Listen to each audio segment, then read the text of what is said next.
The atmosphere at Manchester City heated up again after their convincing victory over Liverpool, but those expecting a fully satisfied Pep Guardiola were mistaken.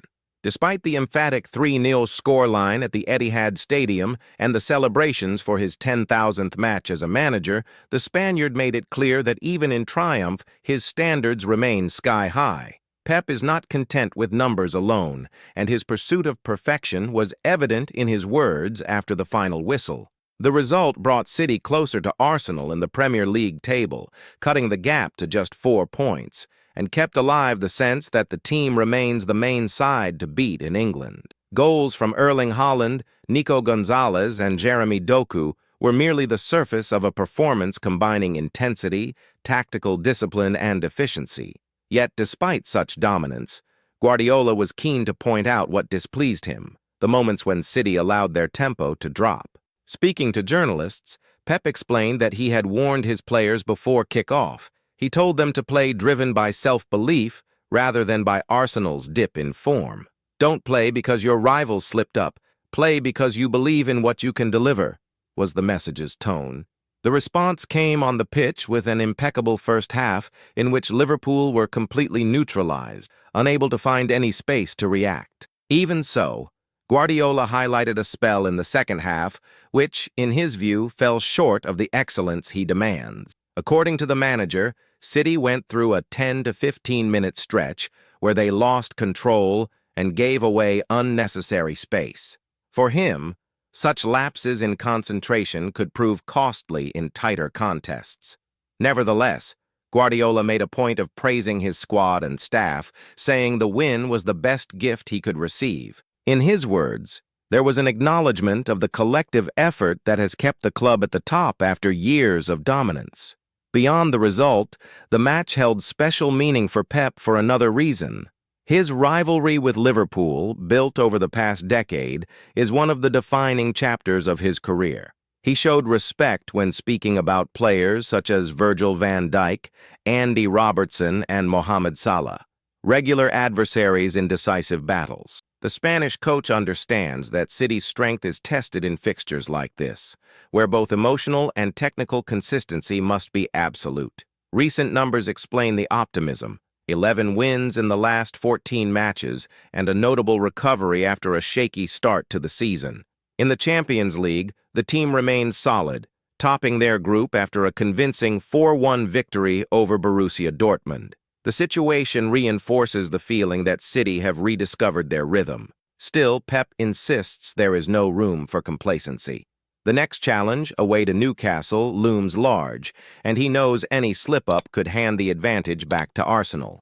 While Guardiola focuses on concentration and collective performance, a different concern grips the medical department: the condition of Mateo Kovacic.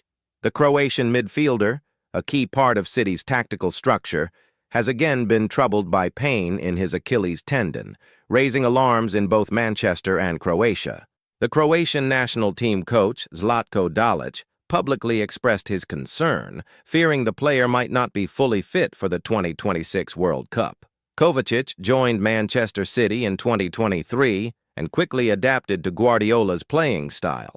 His composure on the ball and calmness under pressure made him an important figure, especially during Rodri's injury absence. In his first season, the Croatian helped the club lift another Premier League trophy and showed why he was one of the best signings of that transfer window. But the heavy fixture schedule took its toll. After feeling discomfort in his tendon over the summer, Kovacic underwent surgery and returned to action, featuring in 2 matches before suffering a relapse. Since then, his full recovery has become uncertain.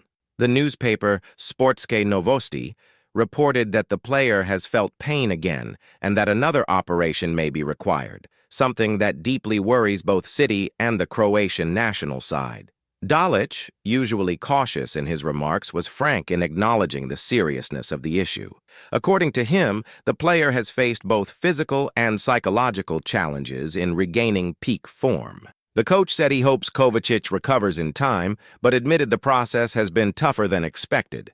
This uncertainty casts doubt on his World Cup participation and also complicates City's midfield planning. As the Croatian works to return, Guardiola has turned to alternatives. Nico Gonzalez has impressed with strong performances, and players like Julian Alvarez, Phil Foden, and Ryan Cherky have injected energy and dynamism into the side. Bernardo Silva, the captain, remains the creative heartbeat, orchestrating play with his usual tactical intelligence. City's squad shows depth, but Kovacic's prolonged absence is still felt in terms of control and tempo. This situation reinforces a point Pep has stressed for months: the importance of keeping the squad healthy throughout the campaign. The Premier League and Champions League are unforgiving towards teams that ease off physically, and the Spanish coach knows that injuries at key moments can alter the course of a season. Kovacic is just one example of the delicate balance between intensity and preservation that City must manage. While the medical team works on that front, another topic is gaining traction behind the scenes: growing interest from major European clubs in Nathan Ake. The Dutch defender, one of the squad's most consistent performers, has attracted attention thanks to his solidity and versatility. Signed in 2020 for around $40 million, Ake has become a symbol of reliability and professionalism. Over recent seasons, he has been pivotal in the club's triumphs, including the 2023 treble. His understated yet efficient performances have made him a fan favorite.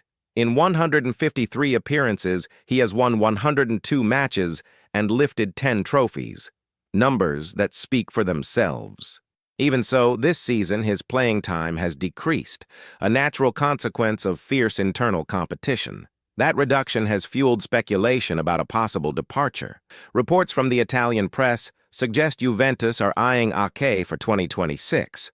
The Turin club, currently undergoing renewal, is seeking experienced and disciplined profiles, and the Dutchman fits perfectly. Luciano Spalletti, known for valuing tactical and multifunctional defenders, sees Ake as an ideal addition to Juve's new project. Inter Milan and Crystal Palace are also monitoring the situation closely. For now, the player remains fully focused on City. At 30, he still dreams of securing his place in the Netherlands squad for the 2026 World Cup, making consistent playing time vital for his visibility. His relationship with Guardiola remains solid, built on mutual respect and trust. Even though the long-term future is uncertain, Ake displays exemplary professionalism, precisely the kind of quality City prize most. This balance between immediate success and long-term management captures the essence of the club's current state: dominant on the pitch, yet always looking ahead. Pep Guardiola knows that sustaining hegemony demands constant renewal, both tactically and humanly. And it is at this point that another name begins to move into the spotlight: Bernardo Silva. Bernardo Silva's name is echoing once again through the corridors of the Etihad, carrying the weight of a saga that seems endless. Since his arrival at Manchester City, the Portuguese midfielder has become a symbol of the Guardiola era: a complete, intelligent, tireless player, capable of adapting to any tactical role with the same efficiency. But time has passed, and now, with his contract entering its final year, the future of the Citizens' captain has once again become an unavoidable subject. The board is working quietly to try to convince him to renew. There is a mutual admiration between Pep and Bernardo that goes beyond the pitch. The Spanish coach has stated countless times that the midfielder represents the spirit of City through the way he understands the game and leads by example. Making him captain was more than a technical decision. It was a message of continuity and respect. Even so, the final decision seems to be leaning elsewhere. That's because, in recent weeks, João Noronha Lopes, a candidate for the Benfica presidency, has reignited the dream of bringing the player home. In a recent interview, he made it clear that he has maintained direct contact with Bernardo and that, should he take charge of the Portuguese club, he will do everything possible to bring him back to the Estadio da Luz. With me as president, Bernardo will return. He loves Benfica and knows it's his home, said the candidate confidently. For City, the possibility of losing a player of this caliber without financial compensation is worrying. Bernardo cost $43 million when he arrived from Monaco in 2017, and since then, he has become one of the most important signings in the club's history. 6 Premier League titles, European glory, decisive goals, and a rare level of consistency even among elite squads. Despite all that, the Portuguese midfielder's desire for a new experience is something Guardiola acknowledges, even if he doesn't approve. On various occasions, Bernardo has shown curiosity about new challenges, often being linked with clubs like Barcelona and PSG. Now, with Benfica reappearing on the radar, the emotional pull speaks louder. It's the club where it all began, where he built his identity, and the wish to end his career at home is understandable. Meanwhile, on the pitch, the midfielder remains a key figure. His performances continue at the highest level, and his leadership within the dressing room is clear. Guardiola trusts him as few others, and the younger players see him as a model of professionalism. This combination makes the coach hopeful that any potential departure could be delayed, giving City more time to plan the succession properly. Behind the scenes, the restructuring led by new sporting director Hugo Viana also directly impacts this discussion. City is undergoing internal adjustments, reviewing recruitment and renewal strategies, and seeking to balance its cycle of triumphs with the challenge of maintaining hunger for more. Players like Foden, Alvarez, and Doku represent the future, but the departure of leaders like Bernardo would require more than just technical replacement. It would demand a new soul for the team. Some say Guardiola is already analyzing alternatives, studying players who could take on the creative and emotional role left by the Portuguese star. However, even with all the club's financial power, finding another player with the same characteristics will not be easy. Bernardo is not just a versatile midfielder, he is an extension of the manager on the pitch. He dictates the tempo, calms the play, and raises the collective standard. His absence would be felt not only in the team's play, but in its very identity. In training, according to internal reports, Pep has maintained his usual tone: total focus, zero distractions. He knows that any noise surrounding his stars' futures can affect the team's overall performance. The group, for its part, shows cohesion, a trademark of City under his command. Even amid speculation, the atmosphere at the training ground remains stable, professional, and results-driven. But football, no matter how carefully planned, is unpredictable. City now lives in the tension between celebrating the present and preparing for an uncertain future. Bernardo's case is just a reflection of something greater, the inevitable transition of a generation that has given everything and is now beginning to look towards new horizons. Guardiola, in turn, seems to understand the cycle, even as he fights to prolong it as much as possible. Meanwhile, off the pitch, the club continues to attract attention on the international market. Sporting success has brought visibility, and names like Nathan Ake and even some of the academy's brightest prospects have drawn regular interest. Juventus, in particular, have intensified scouting of the Dutch defender, while Benfica are plotting an emotionally symbolic future with Bernardo Silva at its heart. This combination of factors shows that Manchester City stands at an intriguing crossroads. It remains England's most dominant club in recent years, but now faces the challenge of reinventing itself without losing its essence. Guardiola has built an almost perfect machine, but even machines require fine-tuning, and it is precisely at this point that City must show its maturity as an institution to handle time, choices, and the cost of greatness. Bernardo Silva's future is more than a contractual issue. It is a metaphor for what the club will become in the coming years. If he stays, it symbolizes the continuity of a golden era. If he leaves, it marks the beginning of a new cycle, one in which Guardiola will have to rebuild the emotional backbone of his side. In the short term, the focus remains on the pitch. City are still competing on all fronts, and Pep demands the same intensity as ever. But between the lines, the scenario unfolds with complex nuances: a coach chasing perfection, a midfielder fighting time, a defender torn between loyalty and new opportunities, and a captain facing the most important decision of his career. These are the forces driving Manchester City right now. The club that redefined modern football remains a model of management and competitiveness, yet it also shows that even giants face human dilemmas. Ambition, fatigue, desire, and purpose continue to coexist within the blue dressing room. Guardiola knows that the challenge is not only to keep winning, it is to keep alive the flame that turned City into an empire.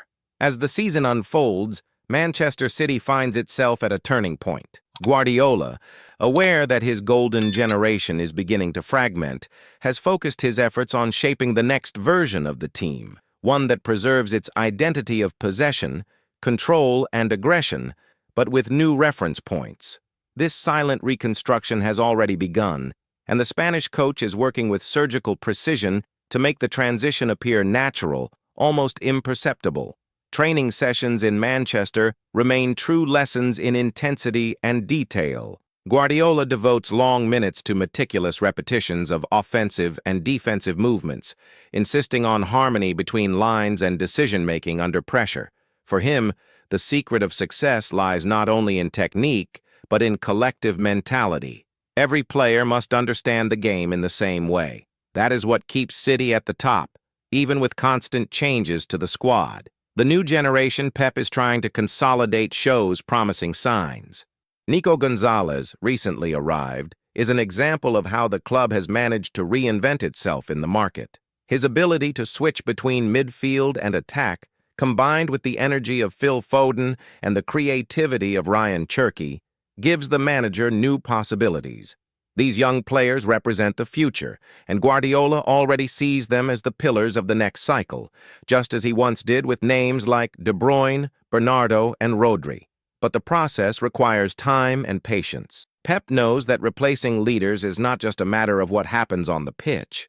It involves building new voices in the dressing room. That is why the role of experienced players such as Ederson, Diaz, and Walker becomes essential. They are the links between generations, responsible for transmitting the culture of victory and the standard of excellence the club has established. This silent hierarchy is one of the reasons City rarely collapses emotionally, even under pressure. Internally, Guardiola has reinforced the concept of constant renewal. He often says that success is dangerous because it puts you to sleep.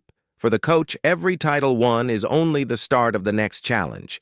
That mindset keeps City hungry and may be what differentiates them from so many other giants who fell after reaching their peak. At the Etihad, the mentality is clear. Winning is the minimum expectation. The real challenge is to keep winning. At the same time, Pep faces the reality of natural wear and tear. Years of intense coexistence, repeated speeches, and accumulated pressure take their toll. Even a model of stability like City must manage emotional fatigue. Guardiola, a strategist not only of football but of human behavior, understands this. That is why he has given more autonomy to the squad's leaders, allowing them to lead internal conversations and decide tactical details during matches. It is a way to share responsibility and keep the group mentally active. Another crucial point is the balance between experience and youth. The manager sees in players such as Haaland and Alvarez the ideal example of how to mix ambition with discipline. Haaland remains the lethal goal scorer, a symbol of City's modern attacking power. His hunger for goals and relentless pursuit of improvement remind Guardiola of the competitive spirit that defines the greatest athletes. Alvarez, meanwhile, with his versatility, has become the joker every coach dreams of having. Always available, always useful, always committed. Phil Foden, in turn, is the embodiment of the club's long-term project. Developed in the academy and refined within Guardiola's philosophy, he represents the continuity of an idea. His maturity is evident. He is no longer just a promise, but a consolidated reality. With greater responsibility and creative freedom, Foden has become a central figure in the team's new tactical structure, switching between midfield and the wings with the fluidity Guardiola values so highly. However, City knows that success brings risks. Interest from Europe's biggest clubs in its players is inevitable. Teams from Italy, Spain, and France constantly monitor members of the squad, looking for contractual gaps or moments of dissatisfaction. Juventus, for example, continue to insist on signing Ake, while Benfica nurture the dream of bringing Bernardo Silva back home. These external movements serve as reminders that, even amid stability, City operates on a board where everything can change in an instant. For this reason, Guardiola has become more pragmatic than ever. He understands that a player's cycle at the club is finite and prefers to prepare the replacement before the departure occurs. This foresight is what makes City appear always ready, even in the face of major changes. It was the same when they lost Sterling, Gundogan, and Mahrez, and it will be the same if Bernardo eventually leaves. The system is greater than the individual, and that is the philosophical foundation that sustains the project. Meanwhile, external pressure continues to mount. Fans and analysts expect from City not only victories, but dominant performances. The bar is high. A draw can be seen as a crisis, a dull victory as a sign of decline. Guardiola handles this rationally, but knows that such scrutiny shapes public perception and even influences the players. That is why he insists on shielding the group, keeping conversations focused on performance rather than criticism.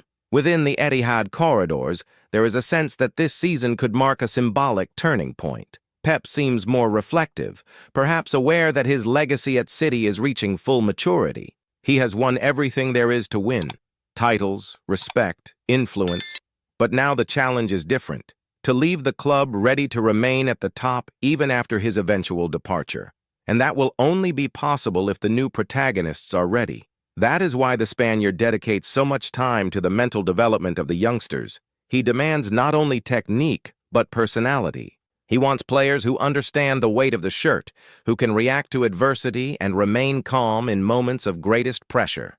It is a deep psychological task, and those who follow the club closely say Guardiola speaks individually with each player, adapting his words to their profiles. This approach has created a generation more aware of what it means to play for Manchester City. It is not only about winning, it is about representing a philosophy of play, a vision of football. Pep repeats that City do not win by chance, but because they create the conditions for victory to become inevitable. It is almost a scientific logic. Dominate the ball, control space, neutralize risk. Everything calculated, everything thought through. And within that logic, the club prepares for the next chapters. With the possible departure of Bernardo Silva, the slow recovery of Kovacic, and Ake's uncertain future, City are in a moment of reconfiguration. But unlike other clubs that panic in the face of change, Guardiola sees opportunity. He believes that each transition can serve as fuel to evolve the system and make the team even more unpredictable. Today's Manchester City is the result of years of constant refinement, and the work is not finished. There is an invisible thread connecting every story: the victories, the injuries, the rumors, and the backstage decisions. All form part of a mechanism that keeps turning under Pep's watchful eye. And so, between victories, challenges, and uncertainties, Manchester City continues to write another chapter in its history. Pep Guardiola remains the brain and heart of this era, guiding the team with the same obsession for perfection that brought them to the top.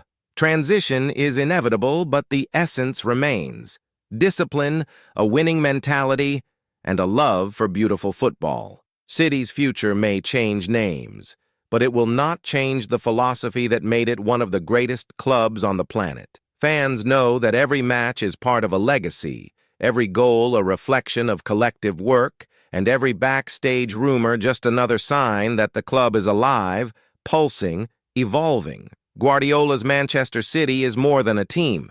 It is a project of excellence that defies time. And as long as there are players willing to give their all on the pitch, that flame will not go out. If you have followed this far and believe City still have much more to achieve, show your support.